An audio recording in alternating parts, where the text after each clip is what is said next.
오늘 우리가 볼 말씀은 열왕기하 7장 11절부터 말씀이 되겠습니다.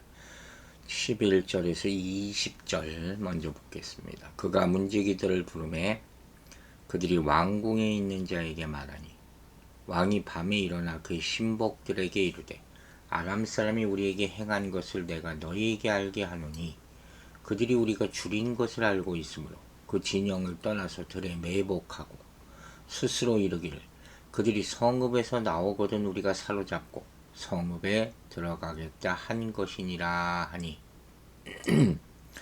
그 신하 중 한 사람이 대답하이르되 청하건대 아직 성중에 남아있는 말 5마리를 취하고 사람을 보내 정탐하게 하소서.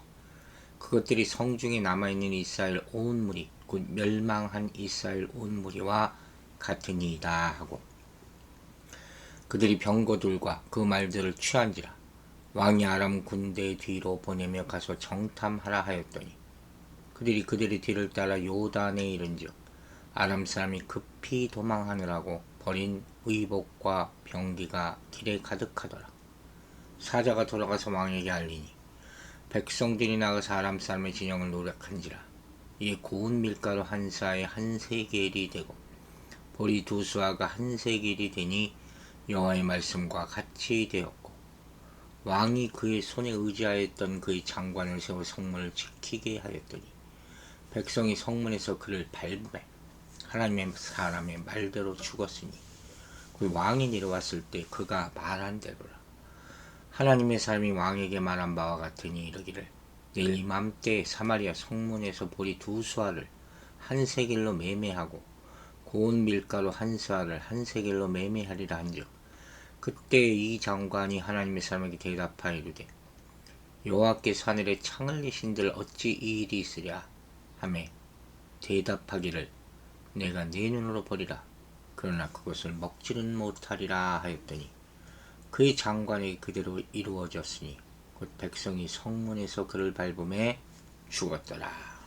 자, 지금 사마리아 성문 앞에 이른 나병 환자들이 문지기를 불러서 상황을 알리는 장면이죠. 어제 우리가 이야기에 연속되는 것이죠. 그 문지기들은 이제 왕궁에 있는 사람들이 그 소식을 보고하게 되고 이 나병 환자들은 정말로 선한 마음을 가지고 한밤중에 성으로 들어와서 기쁜 소식, 생명을 살리는 소식을 전했던 거예요. 그런데 문제는 이스라엘의 반응, 그것을 적의 계력이라고 판단한 거죠. 이 어리석은 왕이에요. 심지어 확신에 찬 음성으로 적군이 어떻게 하려고 하는 것인지를 신하에게 설명하고 있어요. 참, 이 아람 군사들이 사마리아의 굶주림이 심한 걸 알고 일부러 도망친 것처럼 위장하고 매복 작전을 펼쳐서 사마리아 사람들이 성에서 나오기만을 기다리고 있을 것이다. 생각이 너무 많은 건지 정말 이 모자란 건지 모르겠어요. 여러분, 왜 이렇게 되는 거예요? 하나님의 능력을 믿지 못하기 때문이죠. 이렇게 하나님의 능력을 믿지 못하고 절망하면서 불신앙을 드러내는 왕은 이제 어리석은 판단을 하는 무능력자로 묘사되고 있는 거예요. 생명의 문제라는 것은 너무 중요하기 때문에 조금이라도 희망이 있다면 그 희망을 붙들고 놓치지 말아야 되잖아요. 근데 왕은 지금 나병 환자들의 말을 무시하는 거예요. 죽고 사는 문제는 하나님이 하시는 거예요. 우리가 사느니 죽느니 왜 판단을 해요? 참 안타까운 거죠. 그 문제가 닥쳤을 때 우리는 끝까지 하나님을 바라보고 묵묵히 하나님의 음성을 듣는 거예요. 치료하심을 구하면서. 사람들은 보통 자신의 생각이 다 옳다고 얘기해요. 그게 철석같이 믿는 거죠. 근데 보면 대부분 오판인 경우가 많아요. 본문에 나오는 이스라엘 왕의 생각이 어떤 면에서 보면 합리적이라고 할 수도 있죠. 하지만 1절에 기록된 엘리사의 예언을 염두에 둔다면 왕은 자기 판단을 과신해서 상황을 단정지으려 하지 말고 나병 환자들의 제보를 신속하고 자세히 알아봤어야 하는 것이죠. 내 생각과 하나님의 말씀이 충돌할 때가 있잖아요. 그러면 어떻게 해야 돼요? 하나님의 말씀을 따라야죠. 그렇지 않으면 믿음이라는 건 아무 의미가 없는 거예요. 우리가 살면서 어렵고 곤란할 때일수록 빠르고 정확한 판단이라는 것이 중요하지 않습니까? 사마리아에 임한 기근이 아이를 서로 삶아 먹자고 할 정도의 상황이었다면 그 나라의 책임자인 왕은 더욱 신속하게 판단하고 행동해야 했음에도 그렇게 하지 않았다 하는 것이죠. 이런 고정관념에 사로잡혀서 하나님의 인도하심에 머뭇거림에 지체하지 말아야 된다 하는 말씀을 드리는 거예요. 그리고 그러기 위해서는 말씀을 가볍게 여기지 말고 주야로 묵상하시기 바랍니다. 오늘날 사람들은 여러가지 바쁜 일에 둘러싸여 있기 때문에 판단을 하기 위해서는 많은 것을 고려해야 할 수 있어요. 요소가 많잖아요. 그러나 이 다양한 조건을 다 이것저것 고려하다 보면 도리어 바르게 생각하기가 어려울 수 있다는 거예요. 지금 이스라엘 왕도 소식을 듣는 즉시 성 밖으로 나가지까지는 않더라도 정탐은 빨리 보냈어야죠. 그가 아람의 퇴각 소식을 듣고도 자기 생각을 고집한 것은 결국 엘리야의 예언, 즉 하나님의 말씀을 염두에 두지 않았다는 증거가 되는 것이죠. 13절부터 보세요. 그의 신하 중 한 사람이 대답하이르되 청하건대 아직 성중에 남아있는 말 다섯을 취하고 사람을 보내 정탐하게 하소서. 그것들이 성중에 남아있는 이스라엘 온 무리로 곧 멸망한 이스라엘 온 무리와 같으니이다 하고 이렇게 하는 거예요. 지금 이스라엘 왕은 하나님의 능력을 믿지 못하고 두려워하는 가운데 있는데 어리석은 판단을 내렸지만 이 와중에 신하 가운데 현명한 사람이 왕에게 적진을 정탐하도록 간청하고 있는 거예요. 아직도 남아있는 말 5필을 상기시키고 그곳으로 적진을 정탐할 수 있으니 사람을 보내자 이렇게 건의하고 있는 거죠. 이미 죽은 이스라엘 사람들처럼 아니 말들도 다 죽게 될 텐데 그 말들을 이용해서 한번 정탐을 해봅시다고 간청하는 것이죠. 이렇게 왕보다 신하가 더 지혜롭고 분별 있는 모습을 보여줄 수 있는 거죠. 이럴 때가 있어요. 왕이 어리석으면 신하다고 똑똑해야죠. 그러니까 왕은 이제 혹시나 하는 생각에서 정탐꾼을 보내도록 하는 것이죠. 그런데 이 신속한 정탐을 위해서라면 말을 탄 군사를 보내야 하고 비밀리 정탐하려고 하면 정탐꾼만 보내는 것이 상례 아닙니까? 근데 이상한 게 병거까지 파견을 합니다. 아마도 혹시나 매복하고 있을지 모르는 적들에게 아직도 사마리아 성에는 말과 병거가 있다는 사실을 보이려는 목적에서 이렇게 하는 것으로 짐작할 수는 있죠. 또 말을 보낸 이유는 혹시나 멀리 도망했을 때 먼 거리를 빠른 시간 내에 살펴볼 수 있도록 하기 위해서였던 그런 것으로 사료가 됩니다. 이 정탐꾼은 요단강까지 추적해서 아람 군사들이 이미 멀리 도망간 것을 확인하게 되는 것이죠.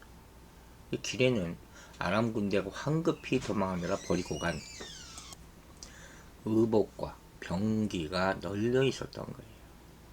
이 정탐꾼들이 이 모든 상황을 왕에게 보고하고 왕이 잘못 판단했음을 확인된 순간, 이 순간이 바로 사마리아 백성에게는 살 길이 열린 순간이 되는 것이죠. 이처럼 왕이 엘리사의 예언과 나병 환자들의 말을 듣고도 잘못된 생각으로 시간을 지체한 이유는 뭡니까? 이스라엘의 형편을 정확하게 인식하지 못해서 말과 사람 모두 성 안에 머물러 있었으면 다 굶어 죽는 거예요. 그런데 문제는 뭐예요? 이런 기근과 고통은 성 안에 있는 사람들 중 왕이 가장 늦게 당할 거 아닙니까?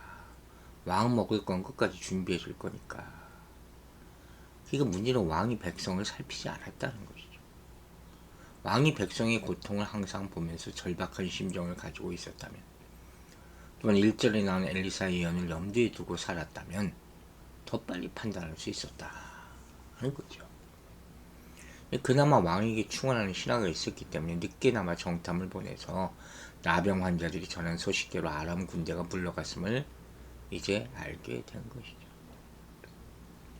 다시 한번 우리가 생각해 봐야 돼. 살면서 만나게 되는 복잡한 상황들. 여기서 바른 판단을 내리기 위해서는 하나님의 말씀을 염두에 두고 이웃의 형편을 살피며 그들의 말에 주의를 기울여야 할 것입니다. 자기중심적으로만 생각하면 이를 그르치기 쉽다는 거죠. 자신의 생각만 고수하고 심각한 주변 상황을 돌아보지 못하면 올바른 판단을 내리지 못하고 실수하게 되는 것이죠. 나 자신만 생각하는 좋은 시야에서 벗어나서 주변을 살피고 다른 이의 말에 귀를 기울여야 하는 거예요. 그 일은 다른 사람뿐만 아니라 결국 나에게 가장 큰 도움이 되는 것이죠. 이제 16절부터 보겠습니다. 백성들이 나가서 아람 사람의 진영을 노략한지라 이에 고운 밀가루 한 사에 한 세겔이 되고 보리 두 수아가 한 세겔이 되니 여호와의 말씀과 같이 되었고 왕이 그의 손에 의지하였던 그의 장관을 세워 성문을 지키게 하였더니 백성이 성문에서 그를 밟음에 하나님의 사람의 말대로 죽었으니 곧 왕이 내려왔을 때에 그가 말한 대로다. 이렇게 쭉 나와요. 지금 사마리아 백성이 이 소식을 듣자 성 밖으로 몰려나가서 아람 진영을 노력하는 그런 장면이죠. 장관은 자신의 책무를 다하기 위해서 사람들의 행동을 지지하려고 했으나 오히려 군중에게 땀 흘려 밟혀 죽는 그런 비극을 맛보게 되죠. 엘리야가 예언했잖아요. 엘리사가 사마리아 성에 곡식이 많아지는 것을 그가 눈으로 보기는 했지만 이 사람은 먹지를 못하게 되는 불행한 종말을 맞게 되는 거예요. 우리가 분명히 기억하죠. 엘리사가 앞에 물가를 가지고 예언을 했잖아요. 특별한 예언이죠. 과연 여호와의 말씀과 같이 시장 물가가 평화로운 때의 물가로 돌아와서 예언이 성취됐음을 또 보여주고 있는 거예요. 즉 고운 밀가루 한 사가 한 세겔이 되고 보리 두 사가 한 세겔이 되었다. 그러니까 엘리사를 통해서 선포된 하나님의 말씀은 한치의 오차도 없이 정확하게 성취된 것이죠. 그래서 다시 한번 생각해 보세요. 왜 엘리사는 시장의 물가로 이런 예언을 했을까? 아주 특별한 예언이라고 했죠. 곡식이라는 건 삶, 생명과 직결되는 것 아닙니까? 그러니까 곡식의 가격이 갑자기 오르면 인플레잖아요. 그럼 삶이 어려워지는 거예요. 특별히 자본주의 사회에 살고 있는 현대인들은 물가, 경제 동향 이거 민감할 수밖에 없죠. 전쟁 나고 식량 부족하고 물가 오르고 이거 우리가 다른 나라 얘기가 아니라 그랬어요. 생존과 직결되어 있는 문제란 말이에요. 그러니까 사람들은 경제 여기 집중하는 거예요. 그런데 오늘 이 사건은 뭡니까? 경제적인 문제도 하나님께 달려있음을 보여주는 거죠. 그리고 엘리사의 예언을 조롱한 장관이 죽잖아요. 내용의 성취죠. 핵심은 하나님의 사람을 통해 선포된 하나님의 말씀대로 모든 것이 정확하게 성취되었다. 그렇죠. 그리고 여기서 우리가 잊지 말아야 될 사실 하나. 바로 이러한 큰일에 중요한 역할을 한 나병 환자 4사람. 기억해야 되죠. 항상 이런 일이 있어요. 그들은 살기 위해서 발걸음을 옮겼지만 하나님은 아람 군대를 퇴각시키는 일에 그들의 행동을 사용하셨다는 거죠. 우리가 어떻게 쓰임받고 있는지는 모르는 거죠. 다만 순종할 뿐. 동족의 굶주림을 생각해서 성에 들어와 기쁜 소식을 전한 그들의 행동이야말로 사마리아 성 사람들의 삶의 예언이 성취되는데 결정적인 역할을 하는 거예요. 희생이 필요하다는 거죠. 이렇게 생명을 귀히 여기고 공동체를 소중히 여기는 것이야말로 그게 하나님의 사람, 하나님의 일을 동역을 하는 거예요. 여러분, 분명히 하루 전에 하나님은 엘리사를 통해서 이스라엘에서 고통이 사라지라고 예언하셨어요. 그래서 믿어야죠. 왕을 비롯해서 많은 사람은 그 말을 믿지 않았고 심지어 장관은 하늘에 창을 내신들 어찌 이런 일이 있으리요. 2절에서 얘기했잖아요. 비웃은 거죠. 자신들의 생각으로는 이런 일이 일어나는 것은 불가능하다. 거예요. 그러나 바로 하루 뒤에 예언이 그대로 성취되지 않습니까? 아람이 남기고 난 물품으로 인해서 식량 가격이 내려갔고 하나님의 능력을 의심했던 장관도 백성들의 발표하고 죽고. 여러분, 하나님의 말씀은 허투루 사라지지 않습니다. 모든 일이 그대로 이루어짐을 믿으시기 바랍니다. 혹 자신의 판단과 생각 가운데 하나님의 말씀이 어느 정도 자리를 차지하는지 살펴보세요. 하나님이 어떻게 일하시는지 겉으로는 보이지 않아도 결국 그분의 뜻대로 이루어지는 거예요. 곤란한 상황으로 인해서 우리의 마음과 생각마저 어둠에 지배될 때가 있지만 하나님이 이스라엘 백성을 위해 말씀대로 군대를 쫓아주시고 모든 물자를 풍성하게 채우셨던 것을 기억해야 할 것입니다. 바로 기운이 나지 않고 믿음이 생기지 않아도 장관처럼 의심하고 조롱하지는 않아야 될 것이죠. 우리가 보기에도 도무지 불가능해 보이는 일도 하나님은 약속대로 이루신다는 사실을 잊지 말아야 될 것입니다. 하나님의 말씀을 비웃고 믿지 않는 사람들의 최후가 어떻게 되면 우리가 보지 않았습니까? 말씀을 믿지 않고 하나님을 조롱했던 자들은 죽임을 당하게 됩니다. 하나님은 약한 자를 들어 강한 자를 부끄러 만드시고 건축자의 버린 돌을 사용하여 위대한 성전을 지어가시는 분입니다. 주인공은 하나님이시죠. 사람은 조유일 뿐이에요. 그래서 우리는 하나님을 주목해야 하는 것이죠. 오늘 하루도 하나님만 바라보고 승리하시는 여러분들 되시기를 주의 이름으로 축원합니다. 기도하겠습니다. 아버지 하나님 감사합니다. 이 모든 일이 하나님의 섭리 가운데 있음을 보게 하심을 감사드립니다.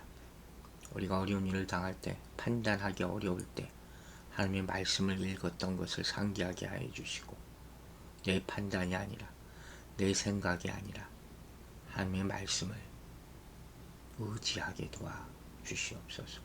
우리 고정관념이나 잘못된 생각들이 하나님의 말씀보다 앞서가지 말게 하여 주시고 내가 경험한 것이 하나님의 능력보다 더 크다고 교만하지 않도록 주여 우리를 다스려 주시옵소서.